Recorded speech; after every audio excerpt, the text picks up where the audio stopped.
I just wish to go ahead and welcome everybody back for another year, and just it's good to see your smiling faces, so many of your smiling faces again. And thank you for joining us. And just like to remind everyone, as we started out last year, I think we'd moved a lot of good legislation, did a lot of good work on this committee, and I think it's because we kept our focus primarily on those kids in our education, both K through 12, from both rural and urban across Georgia. Just if our focus is on those kids, we can do amazing and great things. But it comes about those of us sitting at the table, a lot of times we'll lose our way.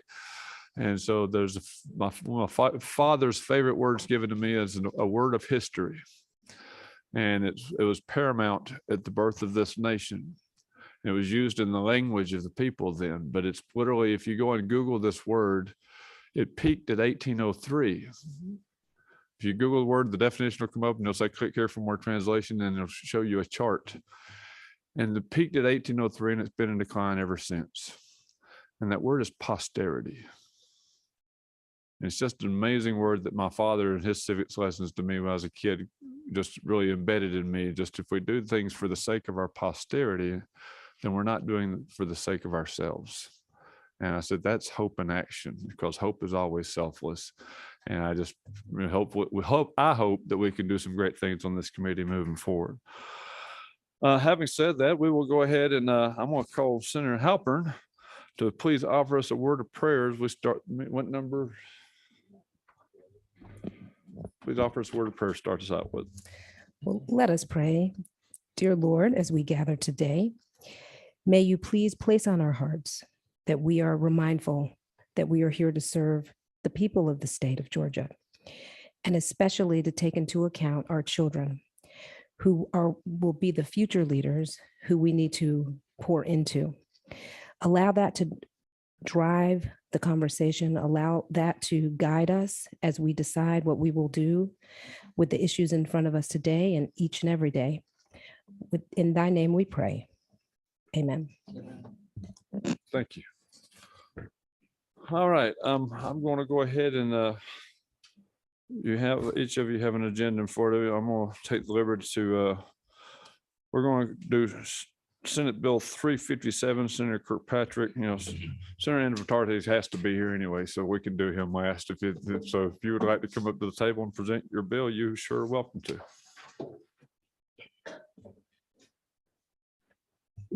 Mr. Chair, members of the committee, this may be my first time in front of the Education Committee. I'm usually in Health and Human Services, or Military and Veterans, or Judiciary. So anyway, y'all bear with me. This is a military bill, and like many of our bills, it starts with a story. Senator Tillery has an active duty constituent who ran into an issue with enrolling his young child in school. The father's on active duty. He's currently on assignment in Kansas. His wife works in Chatham. The military base to which they're deployed is in Long County. And in order to avoid his wife having to drive 1.5 hours each way if their child got sick, the family wanted to enroll him in Chatham County, but current law would require them to pay out of state tuition of $7,000 that they just don't have. Our General Assembly has worked for a number of years to make Georgia the most military-friendly state in the country, and we passed a lot of legislation along those lines. I serve on the Joint Defense Commission, and we've heard repeatedly from the base commanders that K-12 education is one of their top priorities, and that is frequently problematic for people that are moving in and out. And it also affects their retention of people as they're coming out, especially in the parts of the state that are near a border of another state where their laws are different. So when I learned about this issue, I contacted the Department of Education because they have a military liaison program that I'm sure y'all are familiar with. And they spoke with the person affected as well as the school district. And we worked together on a solution to this problem that primarily affects rural counties. And this bill is the result. Current law allows enrollment for military families across district lines. This would slightly broaden current law to allow enrollment within 50 miles for military family, space permitting, and transportation would be up to the parents. It just adds a subsection to our current code that tracks existing code. It's always great when we can work with our state agencies to solve problems, and I would ask for your favorable consideration and happy to answer any questions. Thanks, Senator. We do have some questions. Who's on 12? Is that Senator, you, Senator Brass? I don't have a number, but I'll assume I'm 12. Go ahead, sir. Thank you, Mr. Chairman. Madam Chairman, question. So we're in the case of Senator Tillery's constituent, is if she's driving an hour and a half, is 50 miles going to be enough? I mean, she's going to be driving like, Well, everything's she only a drive compromise, but 35 miles an hour. This would address, this would address their specific situation. And that's what the Department of Education recommended. And I also work with Senator Tillery on it. So yes, it would address their problem. Okay, just double checking. And no further questions. All right, thanks. Yes, sir. Thank you, Go Mr. Chair. ahead, Senator Madam Jackson. Chair. Yes, so what county did your constituent live in currently? I'm not from that part of Georgia, so forgive me if I get some of the counties mixed up. It's all But right. so the military base is in Long, and the Has wife to- works in Chatham, Right, it has to be in Liberty County. There's not a military and they base. live in Liberty. Yeah, okay. All right. So what you're asking, so there's not a, so the wife wants to have her kid educated in Chatham County. Correct. And I understand that people in Chatham County would welcome that. There isn't a relationship with the two superintendents could get together to do that for the family? Apparently not, because when I talked to the Department of Education, they did reach out to the school district as well as the family that was affected. Mhm. And this was what they thought would solve the problem. Okay, thank you. Thank you, Mr. Chairman. Senator Tippins, is that Mr. Chairman, one, I think what we've run into a situation before when you have students crossing county lines, they, my understanding is if the student lives out of the county, the reason the local district charges a tuition is because it affects QBE. Because it's my understanding that's paid on, it's paid to where the student lives. I mean, it's accounted the school, but I know in the past, there's been an issue between even where a city is within a county.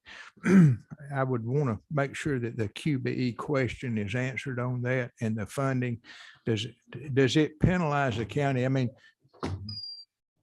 bottom line, I guess the question would be, the QBE funding may follow the student, but the remainder, which up to 50, 52, 53% of the current funding would be paid by Chatham County for a Liberty County resident. So the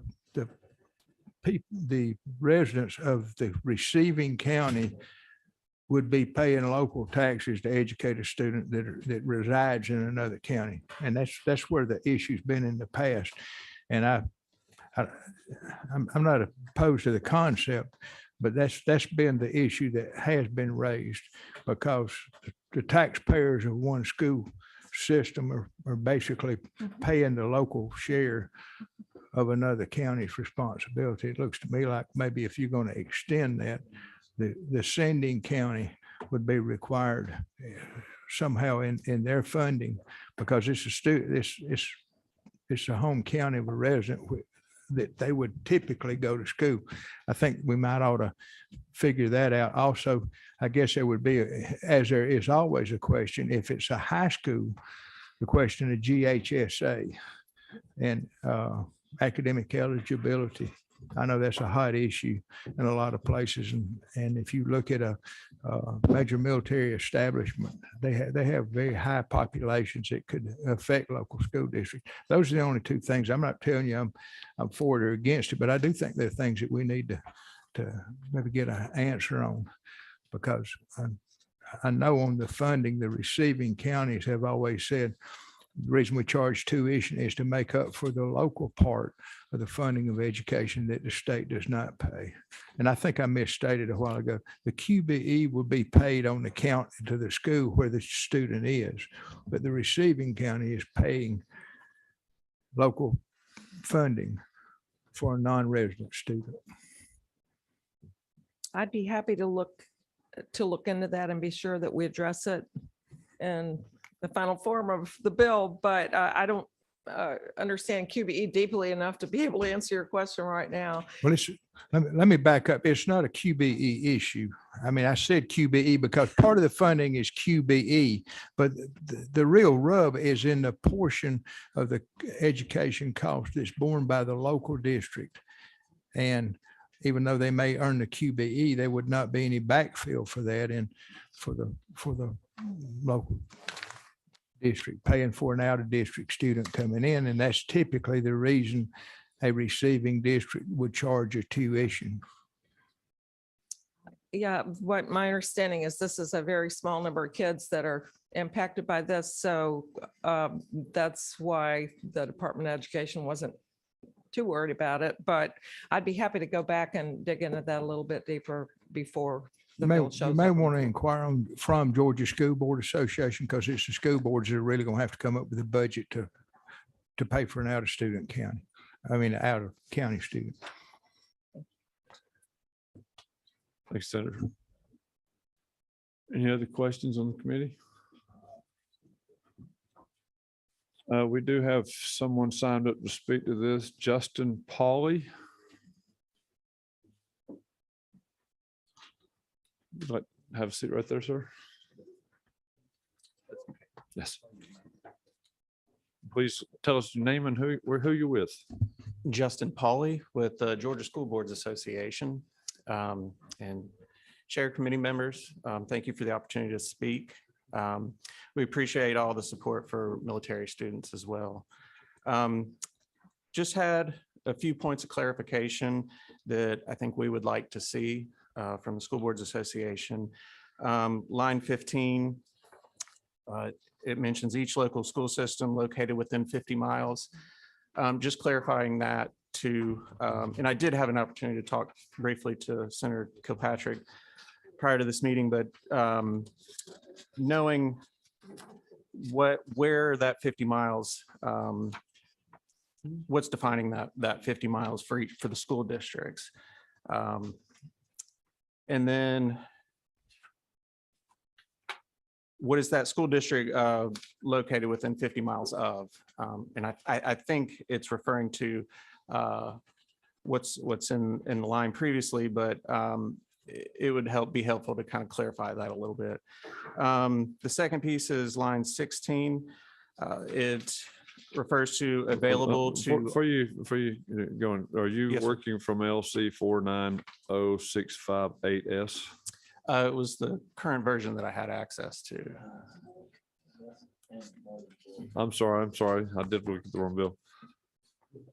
480500, LC 480500. Okay, go ahead, sir. On line 16, it mentions available to all students. It sounds like it should be available to all eligible students, but we're just hoping to see some clarification around that. And then the final piece was lines 18 through 20 about the annual notification. If a student's not enrolled in the district, the system wouldn't necessarily know who to notify as far as parents are concerned. So just clarifying those pieces would be helpful from our perspective. And we're happy to work with Senator Kilpatrick in any way that we can. All right, thank you. You have a question? Who's 12? Senator Brass. Thank you. If you look on lines 12 and 13, where it's about 2/3 of the way down line 12, it says 50 miles of where such student resides and space is available. So wouldn't that clarify where the 50 miles is from? I think so. So would But- we need to clarify it twice? I see what you're saying. And I think that's the intent there is just my opinion, but Thank you. Number 6. Oh, Thank you so much. I failed to catch your name and organization. Could you repeat Justin that? Pauley, Georgia School Boards Association. Okay, thank you so much. 15. Senator Tippins. I assume this is provided for in state law, but now if you had a military personnel that was not residing on base, which I assume that the situation was, the party lived in either Liberty or Long, whichever one it was, they were commuting to Chatham, probably the Hunter Air Force Base, I assume. Even though you might have a student that was living within 50 miles, if they happen to be out of state, the state would not accept out of state students. Would they? Would it have to be 50 miles within the state of Georgia, right? Because if somebody, I mean, Fort Benning has a tremendous population. A lot of Fort Benning people, residents. I mean, most people have signed there may live in Alabama, and if you just open it up and say we're going to accept anybody who lives within 50 miles. We might even be accepting Alabama students and paying for them. So I think I would put a guardrail in there that the student would have to be a resident of the state, their home county would have to be a resident of the state of Georgia.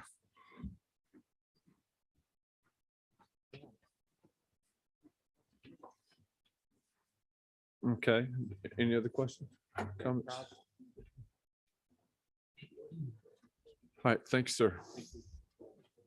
Senator Kirkpatrick.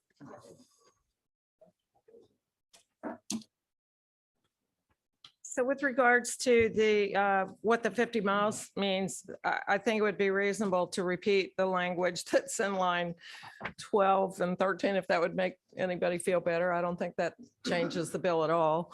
And then on line 16, I'd be fine with adding all eligible students, because obviously we're only talking about military students. We're also only talking about Georgia students.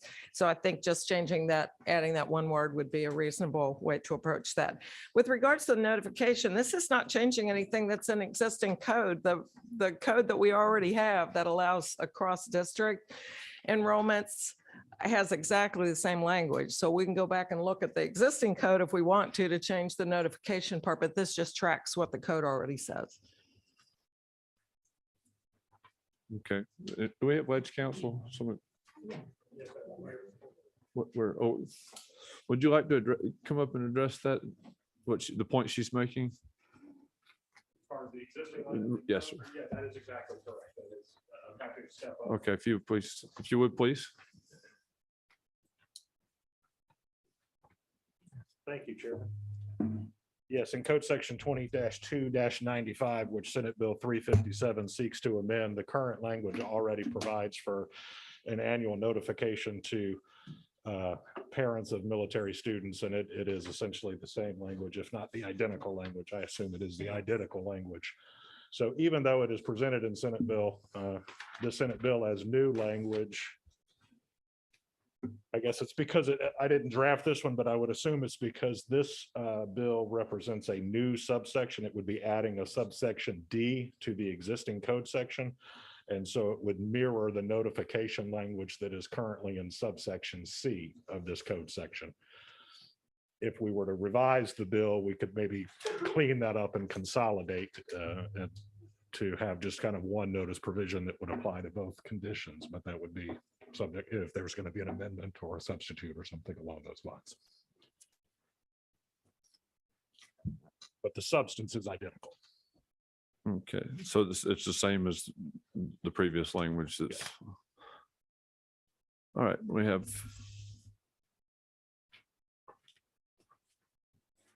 Senator James. Thank you, Mr. Chair. I have a question about, is it a fiscal note necessary? Because I'm wondering, I was an Army brat. So yeah, I lived on the bases with my parents all those years and went to different schools. But I'm trying to figure out how much, how many students is it, hundreds, or, I mean, why is it necessary? I don't have a problem with the fact that we should help military in all ways, but do we need this? Is what I'm asking. And how much, is it a fiscal note attached? There is no fiscal note. There's no fiscal impact to the state, but there are a few students every year that this situation arises. I don't think it's a large number. I don't really know how many. I can try to find out if you'd like that, but I think it's really just the situation where the person lives in one county and the school they want to go to is in a different county. We already allow cross district, but we don't recognize county lines as being something that people can do. And so expanding it to 50 miles just allows, it covers the county line. Thank you, Doctor. Appreciate it. But I would like that information. Thank you. Did you have the clarifying language, Michael, that you'd like to offer? That you mentioned we can clarify that, but I didn't know if there was. Honestly, I think the addition of eligible student to line 16 would be, from the conversation and discussion that I've heard, if you're talking about presenting amended language or an amendment, the one that seems most apparent to me would be just the addition of eligible to line 16 to define all eligible students. So insert eligible between all and students on line 16. On line 16, but putting the word eligible between all and students.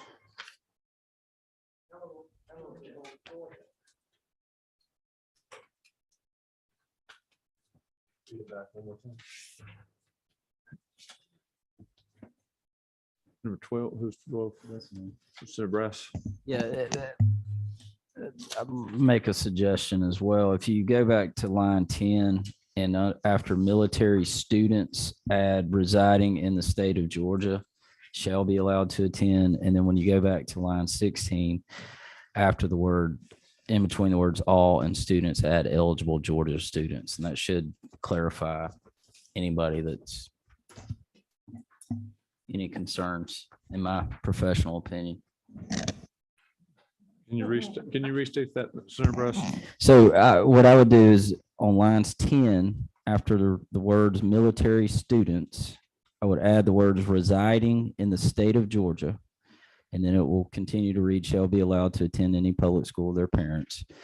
And then fast forward to line 16, after in between the words all and students, just add eligible Georgia students. And then it shouldn't, to me, there shouldn't be any discrepancies there. And if I need to make that in the form of a motion, I'm more than happy to do so.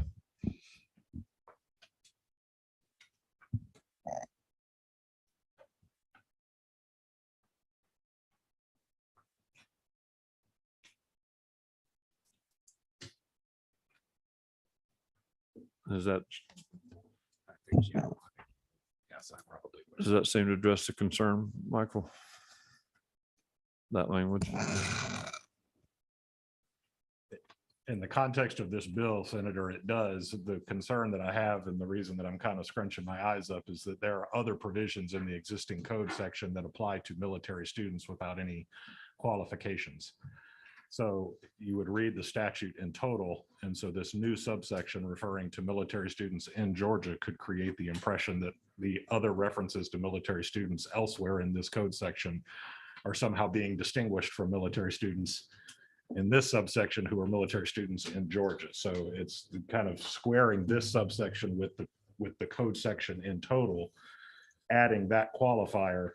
If we don't add it all the way through, or if we don't change the definition in subsection A of military students to make it clear that we're referring to Georgia students, then there would be some internal inconsistency with the resulting code section if this bill were to be adopted.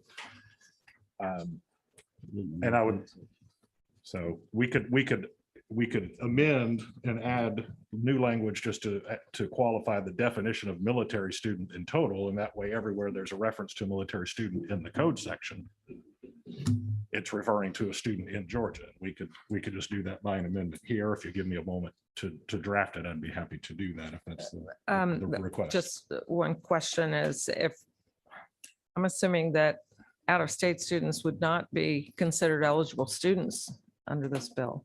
Is that correct? Under this bill, that would be correct, yes. So then if we just added eligible students, wouldn't that cover it?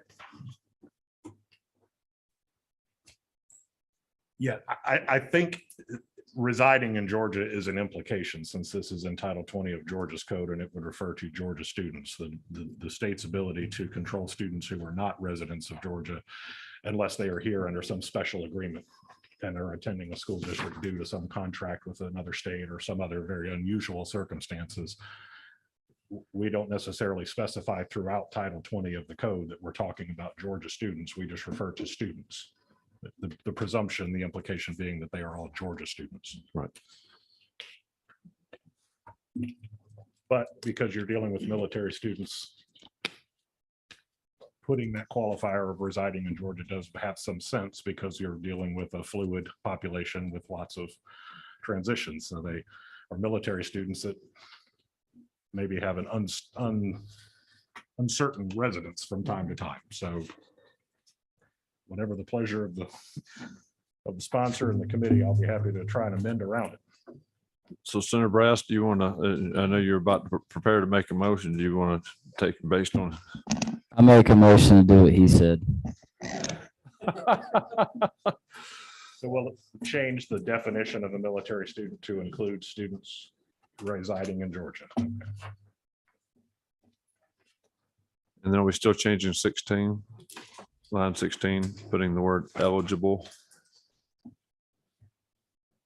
between all and students on line 16?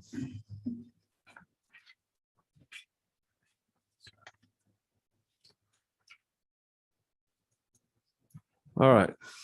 Any further discussion? Senator Brass, could you restate your motion? Are you correcting that there, Michael? I am. Okay. As soon as he gets done, I'll read that so we're all very clear. Okay, thanks, sir. Because it's only talking about Georgia students. There's any confusion. That is the hope here.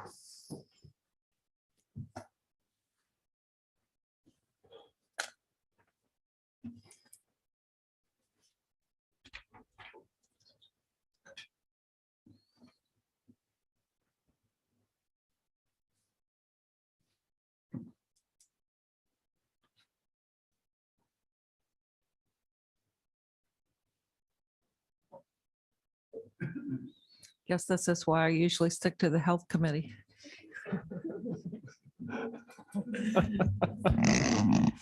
We're Judiciary Committee light.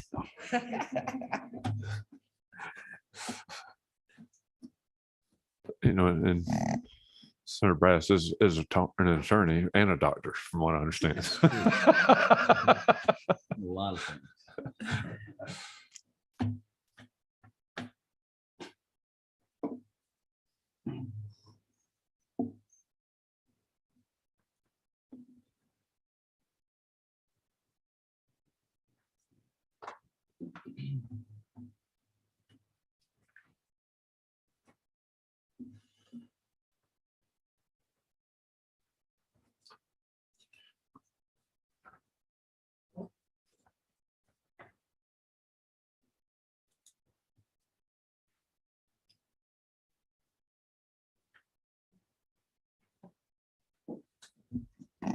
Thank y'all for bearing with me while I craft this amendment. So. You're doing a fine job. I'm not Counselor, used to working under pressure like this. doing a fine job, Counselor. Thank you. This is one way to get your bill turned right around is to just call me here.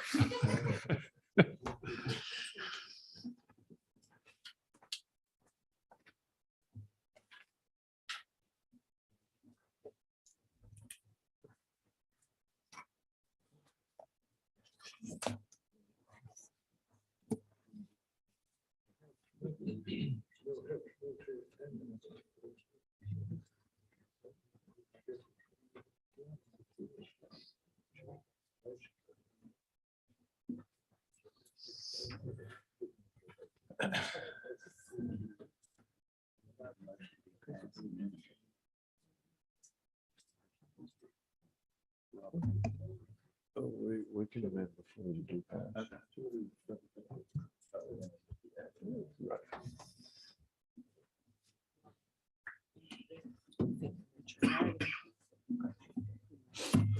All right.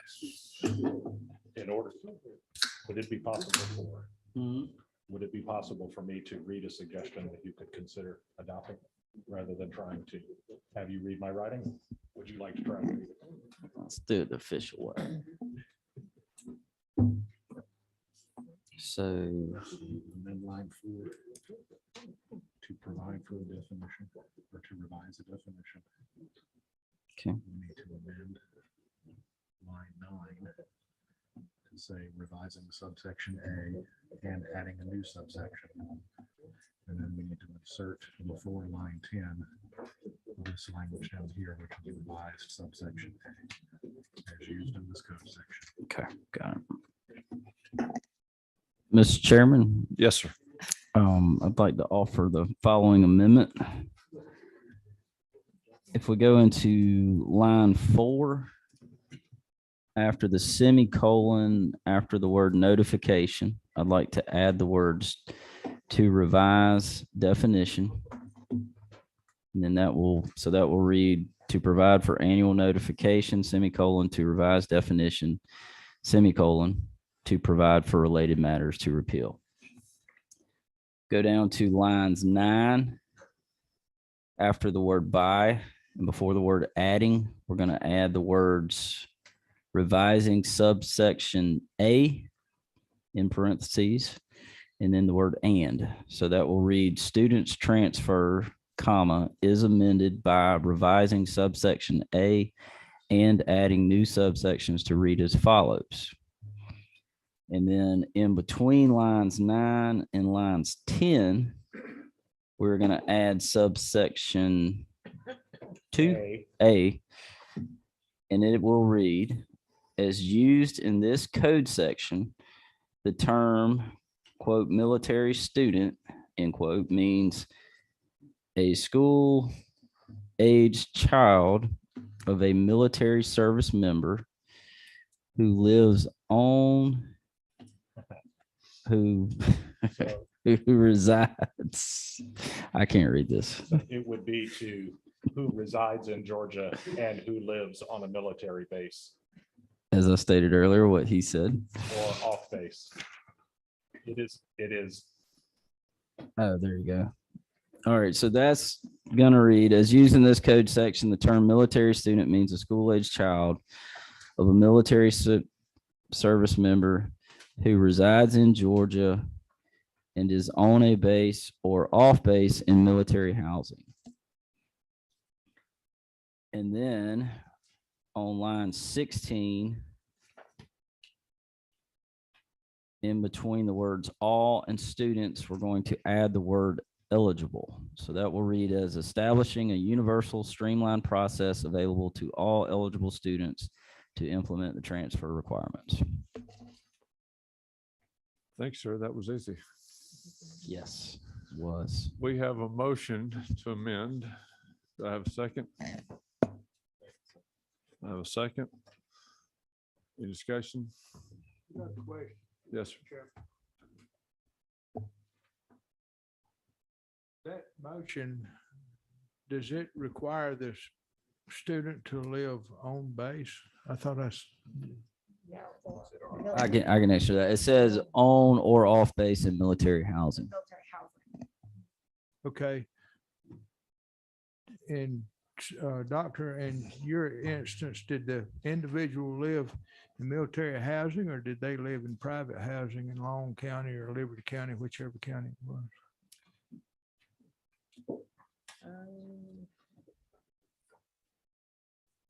I don't know the I answer. thought it was an issue that they were working in Chatham. Right. I doubt there's any military housing in Long County for a job in They live Chatham. in- It may be, I don't know. I'm not familiar with the military, but I'm not sure I mean, if this is the case we're trying to cure, I'm not sure we're curing it by mandating that they live in military housing. The base is in Liberty That's what it says. and they live in Long County? That is a 50-mile tract though. From Long County to Chatham County. That is a 50-mile tract. But my question is, will Chatham County be compensated for it? Will they what? Will Chatham County be compensated? They won't be compensated for the local portion of the education. That's what I was trying to get at. I started off in the wrong direction. They will get the state funding for QBE. Chatham County will not get the local portion of that. Chatham County residents will be paying to educate a student that lives in another county. Is there any way that Chatham County can be reimbursed for educating that child from Long County? Well, you can put it any way you want to, but now Chatham County's Chatham County's local amount that they put per student on average is probably going to be lower. What's county seat of Long County? Isn't it Ludowici? It is Ludowici. Yep, that's my dad's hometown. And if they're going to Chatham, that's the reason I said I think GSBA needs to weigh in on this, because I know in Cobb County, they're paying more, I think, and right now they're paying more in the local portion of education than the state's paying than QBE. Well, the same with Chatham County, but Right. and we know that Chatham County pays a lot more than Right. Long County. And it's Chatham County is going to be picking up that portion Expense. that's not state funded. Yes, sir. So I think you need to make clear what the receiving county is going to have to pay out of their own tax base, because I know it's going to help military people, but now the local taxpayers in Chatham County aren't going to be wild about it unless there is some kind of reimbursement. But that's the reason that most of the time school districts will accept out of district students, but it's with a tuition, and that's to make up for the deficit that you're not generating from any kind of property taxes on someone that's bringing a kid that's not a non-resident. So it's, you could put in the bill any kind of reimbursement that you wanted to have, but I'm afraid it's going to come back on, from the counties that have to receive. If they're driving to a base, the local school districts that the base is in are having to fund a lot of, course, and there's also a component in that of how much the military pays the local district. So I don't know. All I'm saying is, if a local district says, I don't want to pay for the student coming from another county because we don't get any tax revenue off of it, that's going to be the issue. And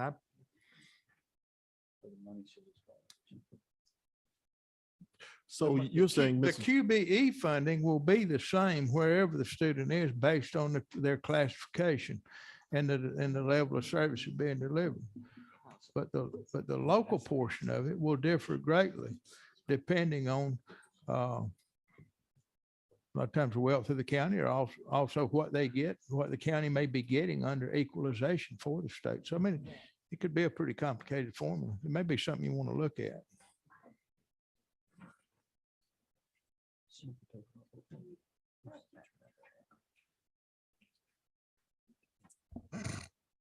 Mr. Chairman, Yes. I'm thinking that we might need to revise the draft and bring it back to y'all another day, just to be sure all the questions are answered. Okay, we'll just do that. We will not take vote on this today, and we'll just have you back in another day, and we'll see how we can move forward from that point. Does that sound fair? Sure. Okay. And Senator Templeton, if you'll get with her, maybe y'all could work together on the language you were talking about.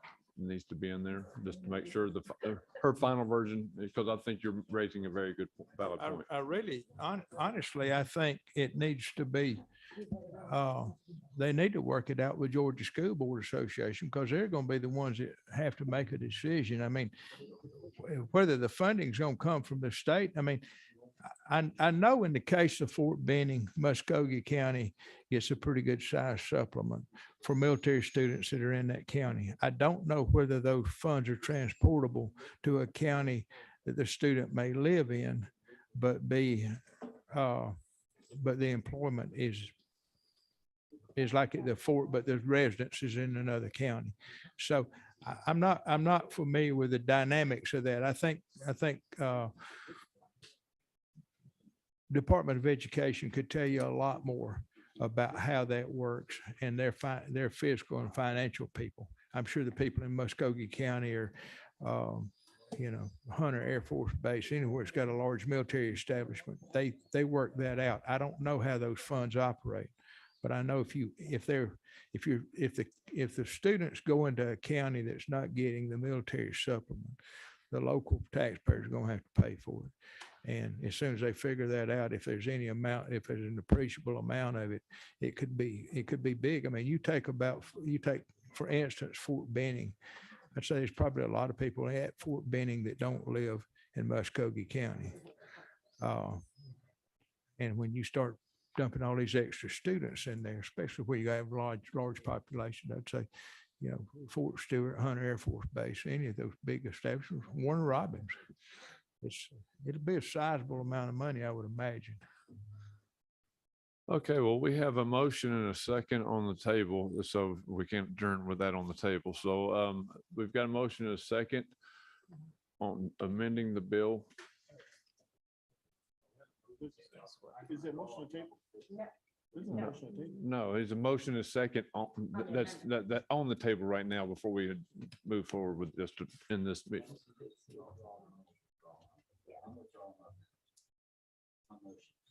Okay, motion withdraw. So I'm withdrawing the motion to the amendment, and I'm gonna let the author of the bill fix that okay, and represent.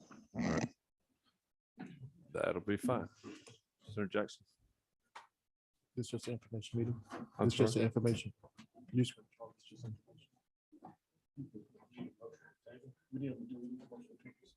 No, we don't need a motion table. I'm just not going to take action on it today.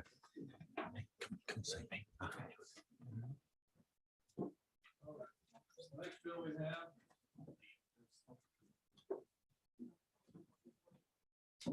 Senate Bill 231 by Senator and Senator, would you like me to do?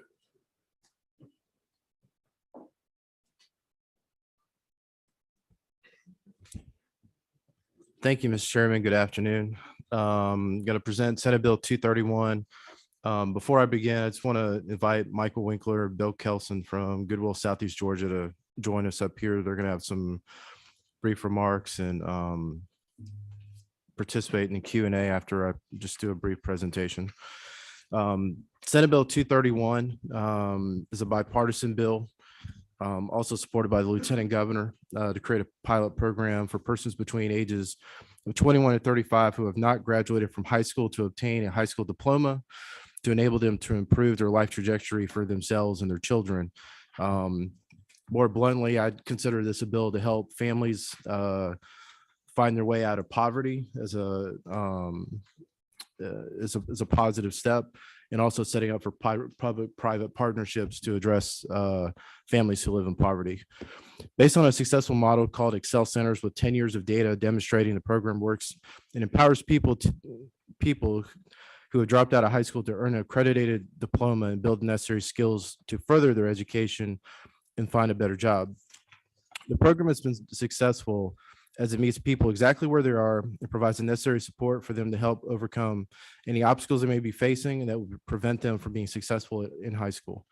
Examples of wraparound services provided include school counselors, life coaches, childcare, transportation assistance, housing assistance if needed, tutoring, all at no cost to the child or the student, I should say. Obtaining a high school diploma prepares them for the next step, which might include a better job or career with better pay, or seamless transition to a technical college industry certification apprenticeship or other higher education opportunities as those are afforded. So we do this through a public-private partnership in a special accredited public charters K-12 high school, and I apologize, this microphone, I don't think it's working, exclusively for this purpose. 3 pilot locations in the bill are discussed. Currently, those locations would include Savannah, Georgia, Macon, Georgia, and possibly LaGrange, Georgia. Goodwill is committed to providing the building, the child care, all the wrap services as a public-private partnership. Georgians who are aged 21 to 35 who have never graduated from high school can attend. We know last session, Senate Bill 204 by Senator Tippins was a great start to address the population. But where we currently are as a state, the population that serves that is aged out between 21 and 35, there's still barriers that exist. That bill addressed folks that are age 16 to 21 who have achieved 6 of the 9 high school classes and is limited to 5 communities. So this bill is needed to, I think, as we talk about expanding opportunities for 21 to 35-year-olds across the state who are currently in poverty, but also doing this in a manner where we can provide wrap services around these families so they can be successful. As we talk about cost, based on the experience of 31 Excel centers, the state total cost will be $2.1 million when the center is at full capacity of 300 students. For 3 students during the pilot, that would, if you just add that up, $6.3 million once they're fully operational. I just want to thank Goodwill and the other legislators, senators who have supported this and have conversations with us through this process.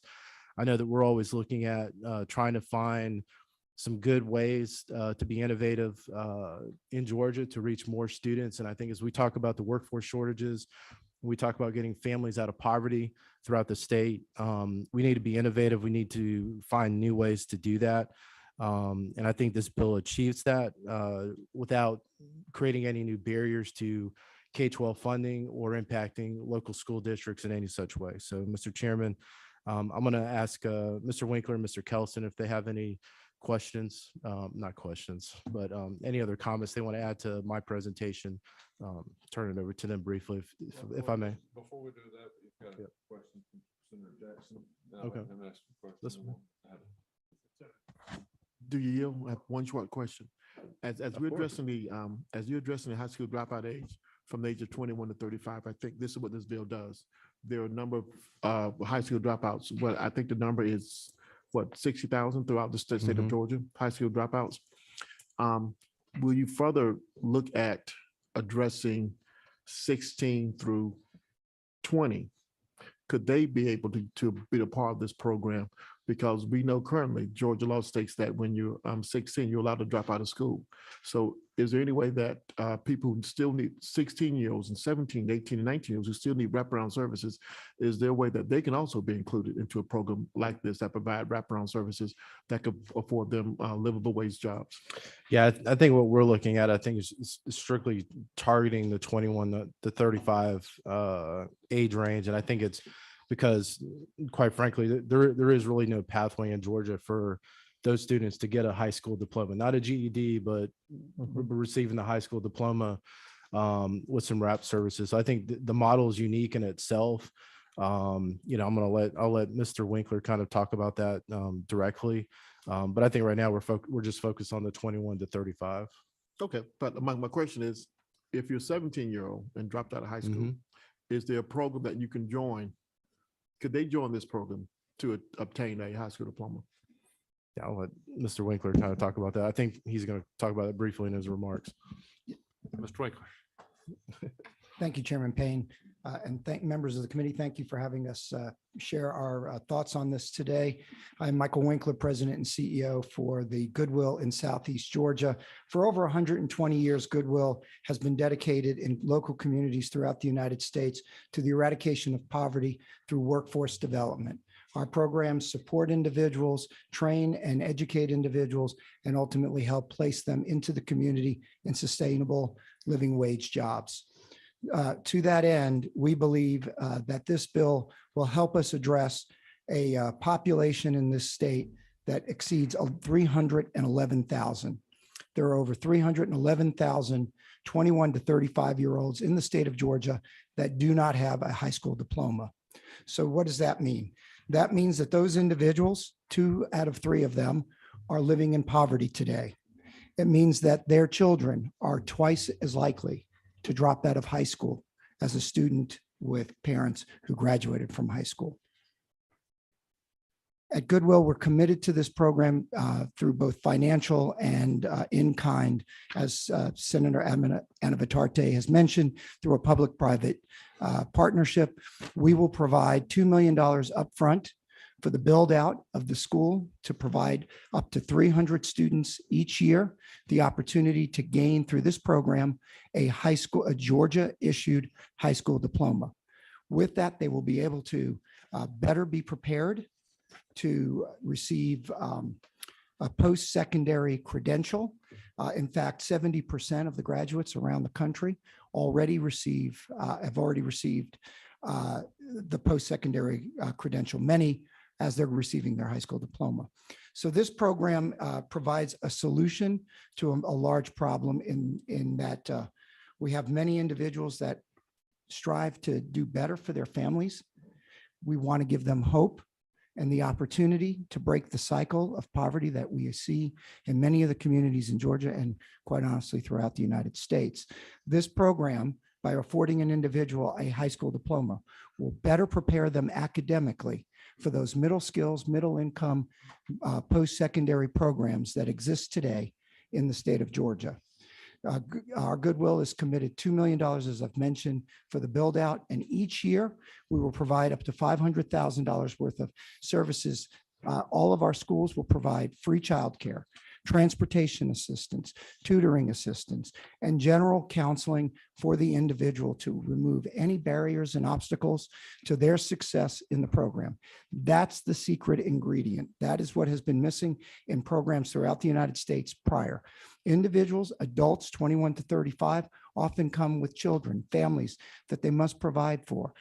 Other issues that individuals in low income situations find themselves. Our support systems allow us to help them smooth the way, remove the roadblocks so they can continue on their education and finally attain a high school diploma. And most importantly, go on to post-secondary, because we stay with them through the post-secondary process as well, so that the individual winds up with a post-secondary credential and a middle skills, middle income job. In short, we are helping individuals break the cycle of poverty through education and work attainment. Thank you. Senator Sims. Thank you very much, Mr. Chairman. I have several questions, but my first question is, what is the annual fiscal note for the state of Georgia for this program? Yeah, I'll go ahead and answer that. I mean, so the upfront cost right now is 2.1 million. Based on the way, what we're asking for today is that the law be changed to allow this school to be set up, but our expected cost would be 2.1 million for each of the schools that we're setting up in this pilot. Is that annually? Annually. Yes, ma'am. 2.1 million. You stated that there will be a school in the Savannah area. What was the other area? Macon, Georgia, Bibb County, and potentially LaGrange, Georgia. Macon, LaGrange, potentially, and Savannah. All right, so that 2.1 million. Are these FTE dollars that will come from the Department of Ed? Those, is that where you're getting them from? No, this money will come from the State Charter School Commission. Okay, so where do those dollars come from?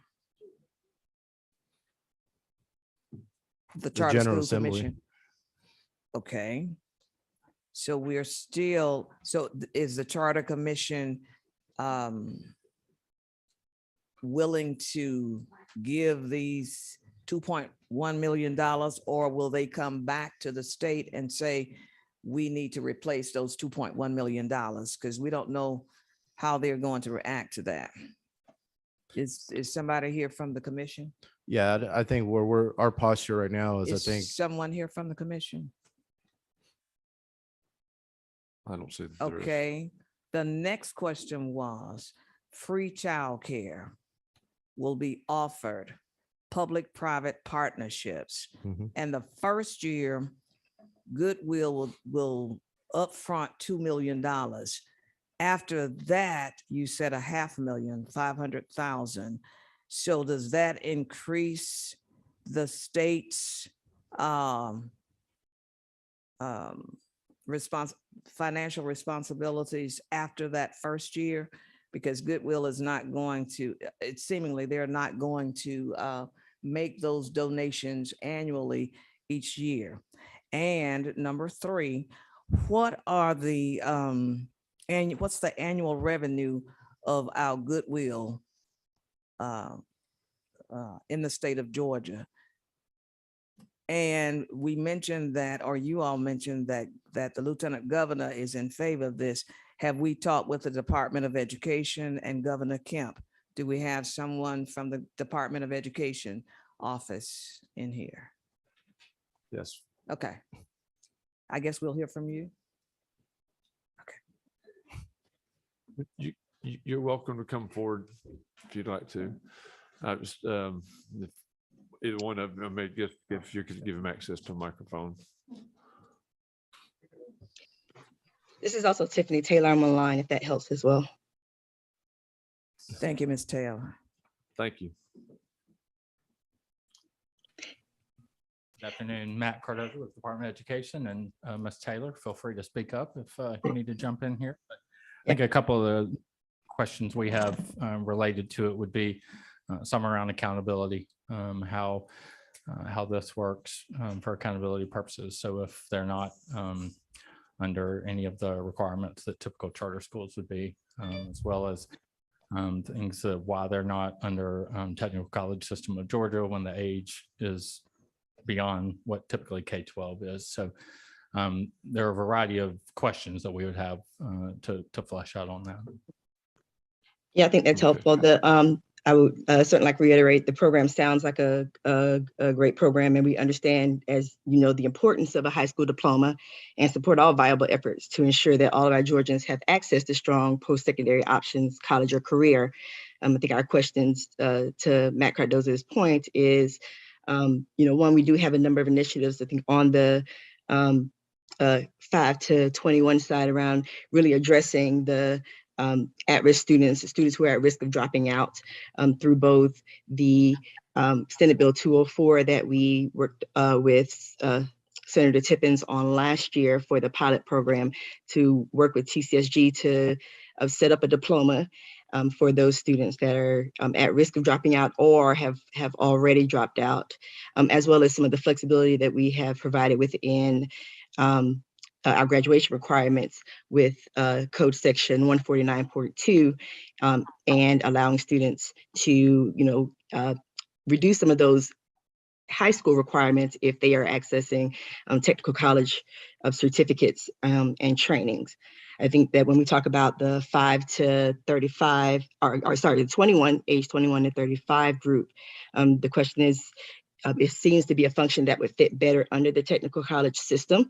They are mentioned, in terms of consultation at the beginning, but there are no specific outlines in the bill about what they would do as an entity that actually already provides adult education services towards GED and may be better suited to have a high school diploma option for students in that age range. I think there are also questions about if you have what the parameters, if you have adults in that age range who transfer into the state or come into the state, move into the state as adults and want to then obviously access the program.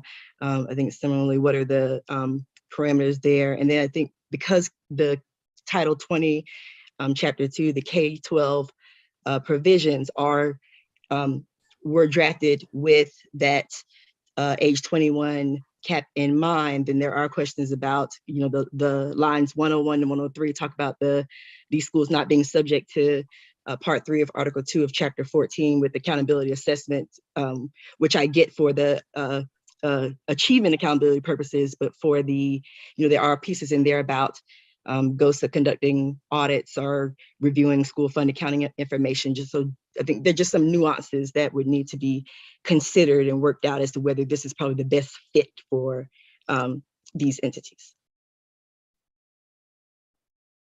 Thank you. Okay.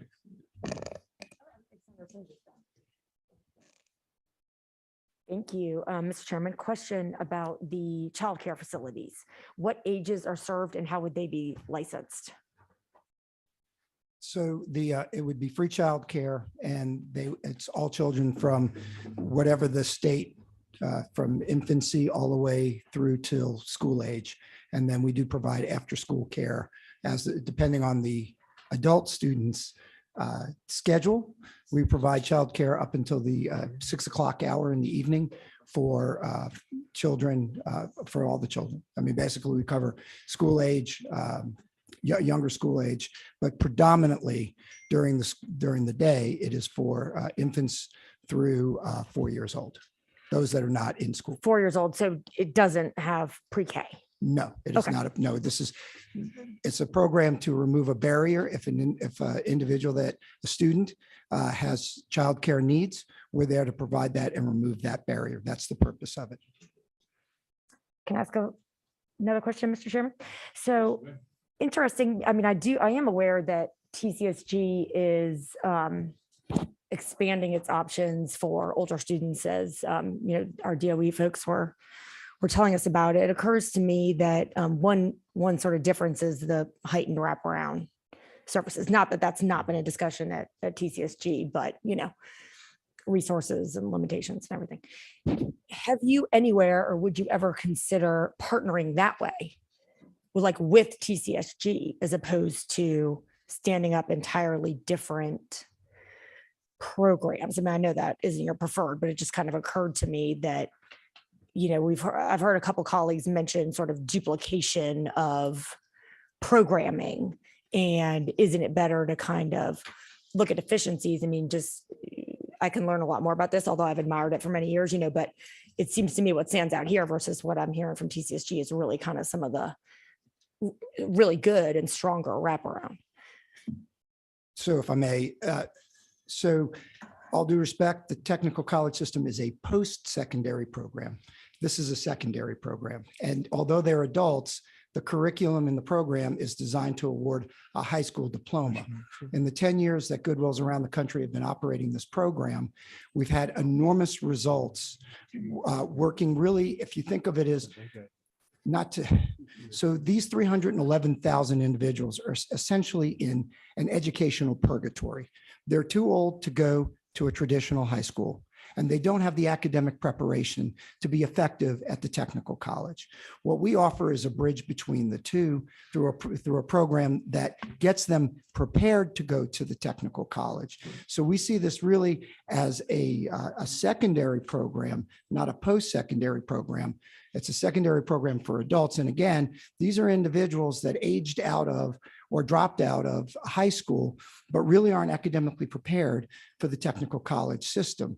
So our program with tutoring and in intensive services is able to help pace an adult learner who quite honestly was not effective in their initial attempt at high school, to get them the credential that they need through the proper education and training, so that they will be much better prepared to get the technical college training which is our goal. Our goal is not simply to award a high school diploma. Our goal is to make them successful at the technical college level. But we see the technical college as a post-secondary program, and our program is really about secondary education. Can I follow up real quick? So that was my understanding prior to a couple of years ago, but my understanding now is we passed one bill to allow more for this kind of credentialing within TCSG, not post-secondary. And now we've got another bill for another type that they do in Tennessee, the high set. You know what I'm talking about, Senator Tippins? P-Tech, I think it's called high set. And they do it in, yes, legislative council's nodding. So this bill hasn't passed yet, but it just got introduced. And it is an initiative out of TCSG, and it does deal with this type of population. It's an additional bridge credentialing program. So I would like to know more about how all that would fit, Oh yeah, thank you. Thank you. No, I just want to make one distinguishing comment too, and I'll speak to this as someone who's chaired the largest technical college board of trustees in Georgia. I think the opportunity here with Goodwill is that how TCSG is set up And if we're talking about strictly trying to get a K-12 education to someone who's 21 to 35, the technical college system is not set up to provide the wrap services the way it is today. And I think here we have a private organization who's, done, I think, a great job in terms of workforce development and educating families who are in poverty, bringing private resources to the table to basically create a paradigm shift for this 21 to 35. So if the other piece of this too is, if we want to talk about, being concerned that we're barely able to fund what's going on in TCSG currently, and we have an organization that's willing to provide the services, that's not going to create a budget constraint over the long run, then I guess I would argue, why would we not go down the pathway of creating the innovative option while we wait to see, what can or cannot TCSG do? I mean, I've heard that, there's concerns about, how does this impact, GED enrollment, which that's a totally different conversation. I think, the longer we wait potentially to help these families, while at the same time we're talking about creating new jobs in these communities, and what does that contribute to the overall economy, I think it is something special and I think something unique, especially as we're talking about childcare, transportation, the other services and barriers that these families who are in poverty trying to fight out to get out of poverty, that quite frankly are currently our technical colleges can't build or I think replicate right now in Georgia. And that's just something I've seen firsthand. I mean, I love our technical colleges and support them, but in terms of the wrap services piece, it just doesn't exist. All right. Any other questions? Senator Tippins. Yes, I have some questions. First, would you explain to me the funding piece of it again? I get the $2 million for 3 institutions. I think you used the term to build out the structure. So what would that cover? And how many years would the state be obligated to the $2.1 million per institution?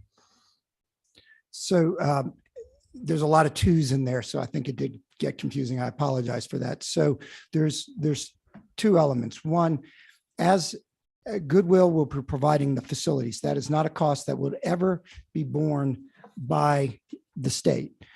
What we're providing is $2 million of Goodwill money to the build out of the actual facility, the real estate. We'll also be providing about $500,000 a year for the childcare facility, the childcare providers, and all of the other wraparound services, which includes all kinds of different counseling and connectivity as the individual encounters different life situations throughout their career with us. So it's $2 million to build out the facility.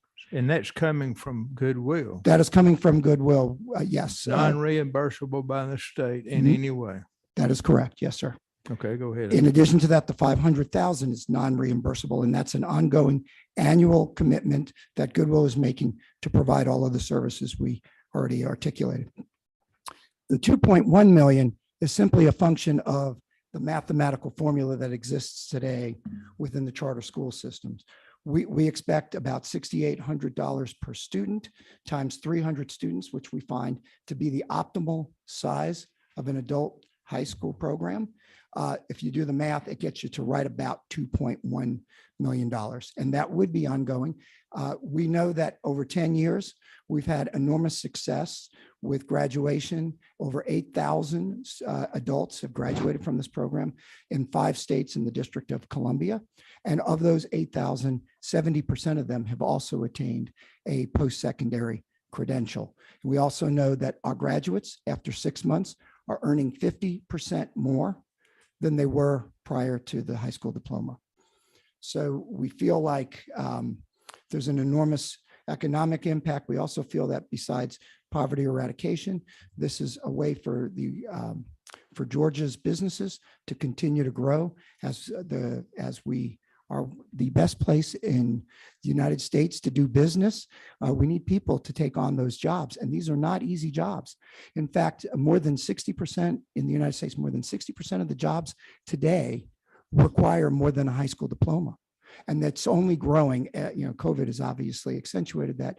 We've all seen the stories about automation and how people need to be more technically savvy. So we really feel like this achieves two goals in the state of Georgia. One, it's helping individuals with a pathway out of poverty.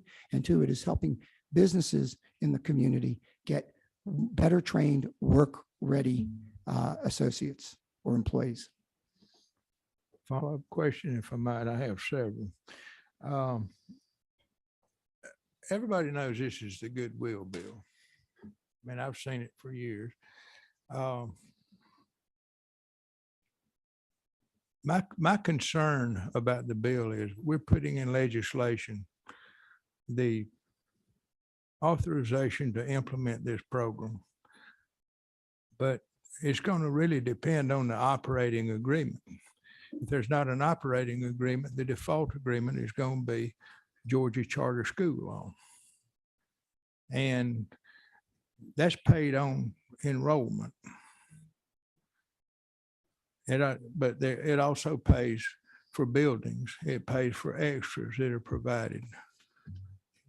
And I don't believe anywhere in Georgia's charter school funding, there's any charter students that are earning they're only earning $7,000 a year, if I understand correctly. And you're talking about maxing out at 7,000. I'm not sure that an operating agreement is going to trump what state law says we'll pay under the charter school plan and funding formula. Now, the thing that concerns me about this is the DOE's brought up is academic accountability. And I'll go back to the sponsor of the bill. I agree. I mean, we know high school dropout problems. A lot of it is a failure to have wraparound services. So, I mean, I get that. But another thing that concerns me about it, with this section already deals with students that are 5 years old and older that are under the charter school program. If you bring in somebody in the child care that's 5 years old, you're also eligible for reimbursement for the state if you're operating a kindergarten program. And I think the total funding piece on this is very, very sketchy. Because I think we need to ascertain exactly what is the state going to be liable for under current law. And the devil's always in the details. I'm not sure you can negotiate I mean, I'm sure we might be able to affect the ability to negotiate a separate contract, but you're talking about this being, you're going to be providing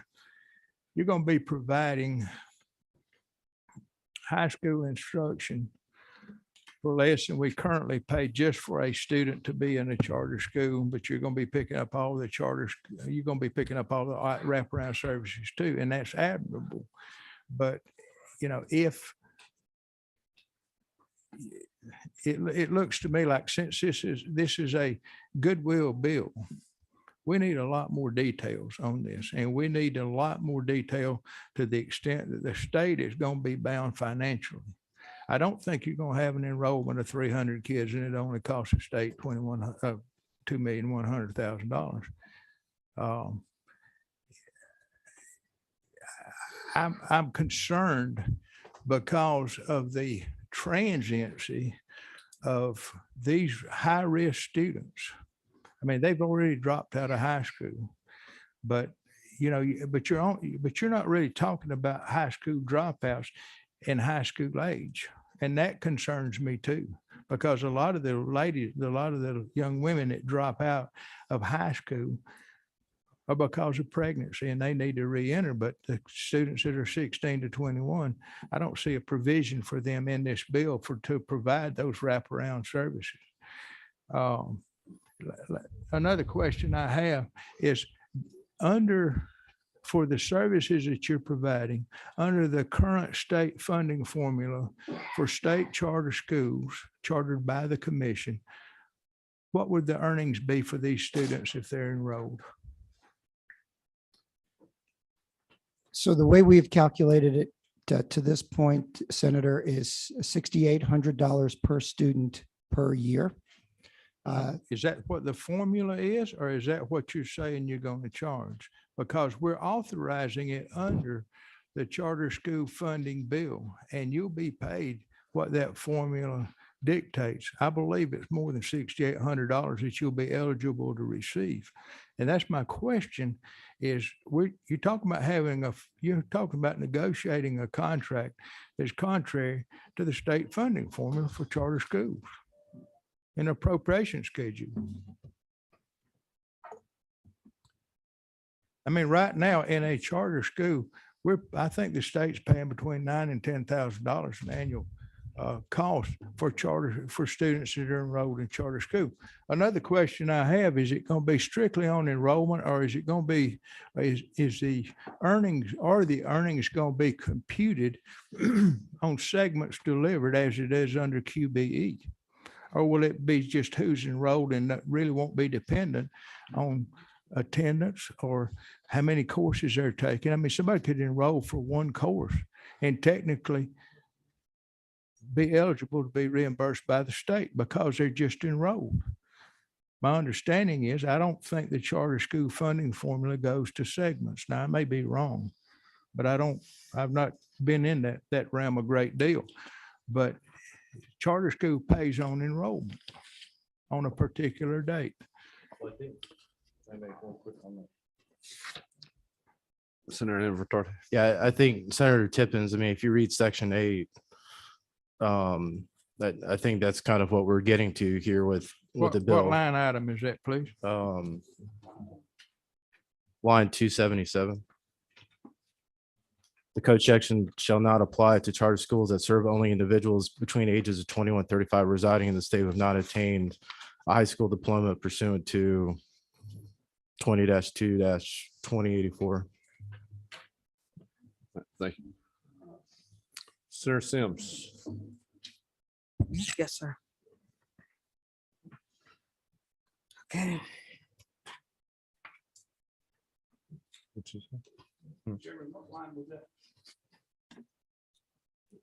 Line 277. Section 8. Senator Sims, you had. Yes, sir. Thank you, Mr. Chairman. So does this bill introduce a totally different definition for K through 12 students? Is it now ages 5 through 35? That's my biggest angst, one of them. And who's in charge of transportation for these students? That's another. And we talk about wraparound services, the Goodwill being able to provide those. We have commissioners of community affairs, commissioners of behavioral health, and the state pays loads of money to fund those wraparound services.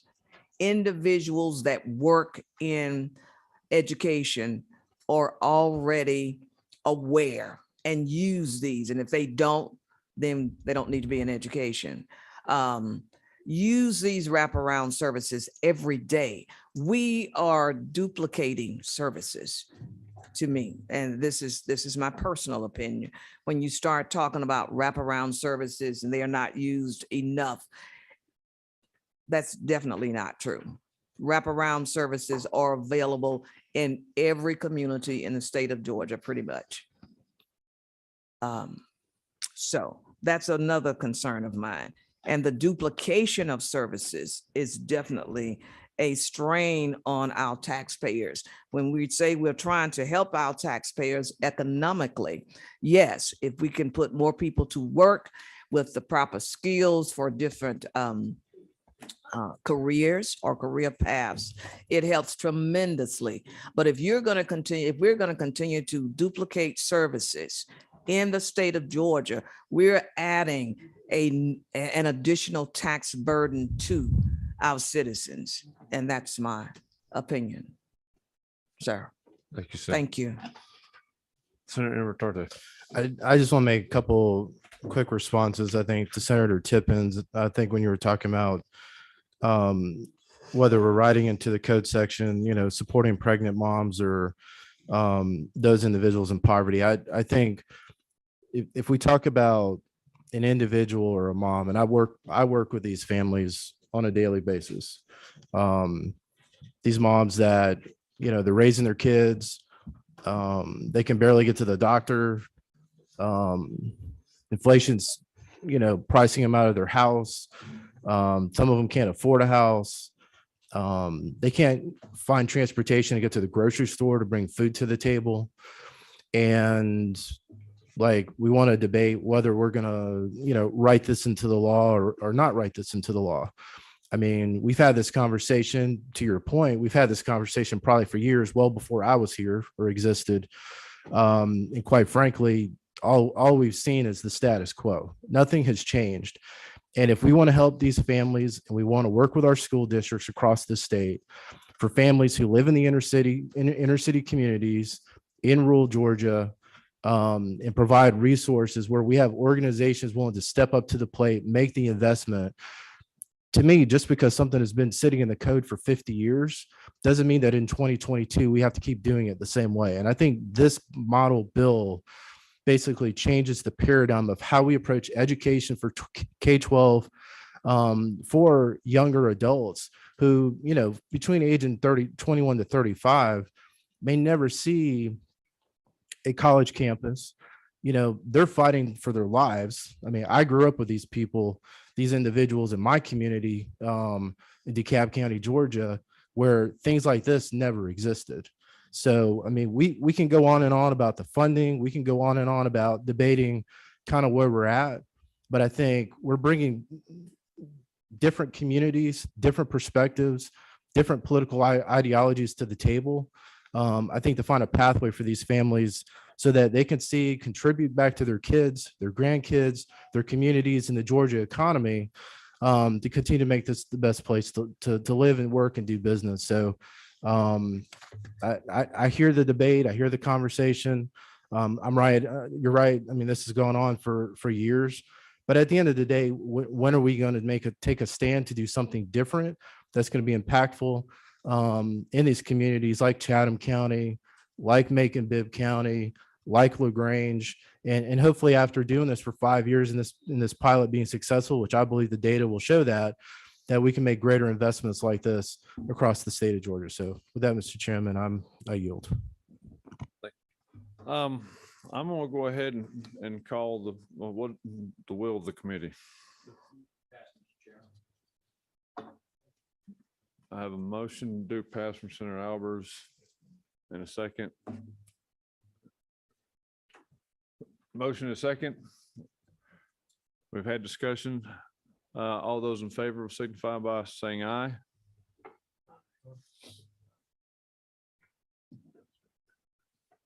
One, two, we got one on the end down there.